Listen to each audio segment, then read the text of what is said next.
Selamat pagi anak-anak. Sebelum kita mempelajari materi pelajaran kita hari ini, marilah kita panjatkan syukur kepada Tuhan yang telah memberi kesehatan bagi kita semua. Dan Bu Rita mengajak kalian untuk tetap tertib, disiplin, menjalankan 3M, yaitu menjaga jarak, memakai masker, dan rajin mencuci tangan untuk memutus mata rantai COVID-19 demi kesehatan diri kita dan orang-orang yang berada di sekitar kita. Anak-anak, hari ini kita akan belajar muatan pelajaran bahasa Indonesia materi teks non-fiksi.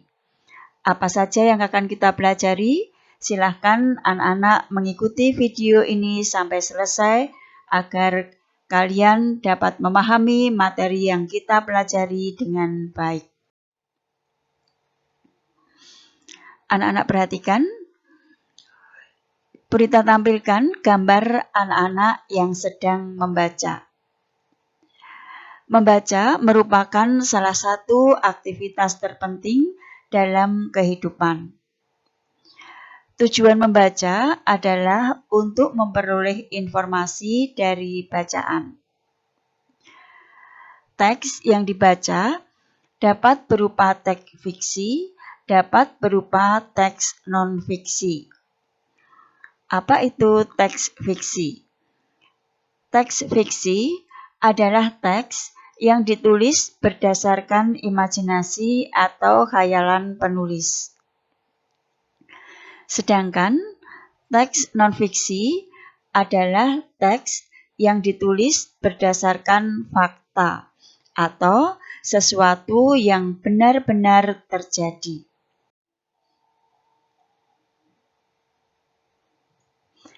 Informasi dari sebuah teks dapat disampaikan secara tersirat atau tersurat. Informasi tersurat artinya informasi disampaikan secara jelas dalam bacaan. Jadi, informasi tersurat dapat anak-anak temukan langsung ketika anak-anak membaca suatu teks. Sedangkan informasi tersirat memerlukan pemahaman terlebih dahulu untuk menemukannya. Jadi, jika pada sebuah teks informasinya disampaikan tersirat, maka anak-anak harus membaca dengan seksama seluruh teks, kemudian memahami isi teks tersebut, baru kalian akan mendapatkan informasi yang terdapat di dalam teks tersebut. Informasi yang kita peroleh dari kegiatan membaca dapat disajikan dalam bentuk peta pikiran.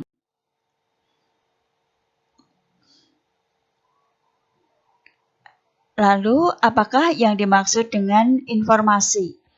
Informasi adalah serangkaian data atau fakta tentang sesuatu. Informasi yang kita peroleh dapat kita sajikan dalam bentuk tabel.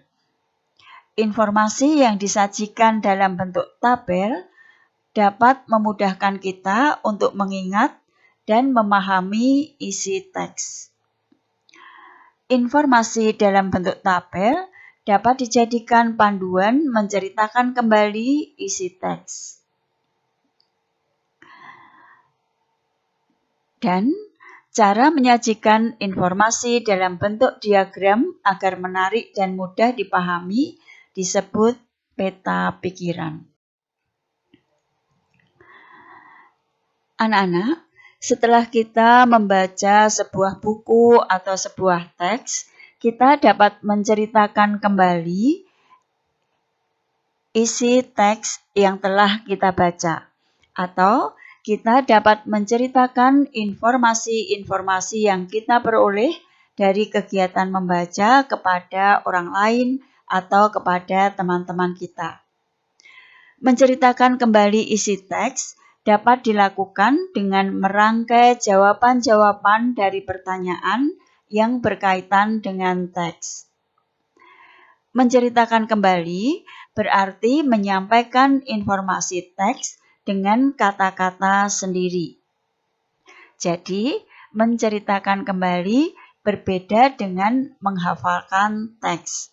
Kalau menghafalkan teks, anak-anak menyampaikan isi teks sesuai dengan kata-kata yang terdapat di dalam buku atau di dalam teks. Tetapi, kalau menceritakan kembali, anak-anak menyampaikan informasi teks yang anak-anak baca dengan menggunakan kata-kata yang kalian susun sendiri. Menceritakan kembali dapat dilakukan secara lisan atau tulisan. Menceritakan informasi teks harus dengan bahasa yang sopan, intonasi yang jelas, dan suara yang lantang, agar apa yang kita sampaikan dapat dengan mudah ditangkap oleh orang yang mendengarkan. Langkah-langkah menulis informasi dari suatu teks. Yang pertama, perhatikan judul dengan teliti. Jadi, anak-anak harus memperhatikan judul dari teks yang kalian baca dengan cermat. Kemudian, yang kedua, baca teks dengan saksama. 3. Temukan kata kunci dari masing-masing paragraf. 4. Temukan kalimat-kalimat utama dalam bacaan. 5. Semua kalimat utama yang ditemukan adalah merupakan informasi penting dari teks yang kita baca.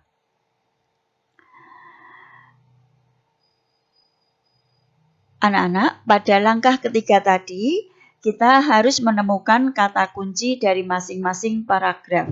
Apakah yang dimaksud dengan kata kunci? Kata kunci adalah istilah inti dalam bacaan. Anak-anak, semoga materi pelajaran tentang teks non-fiksi yang Bu Rita sajikan hari ini dapat kalian kuasai dengan baik. Semoga materi ini juga bermanfaat bagi kalian. Sekarang, silahkan kalian kerjakan soal-soal latihan yang Bu Rita sajikan. Jangan putus asa jika mengalami kesulitan.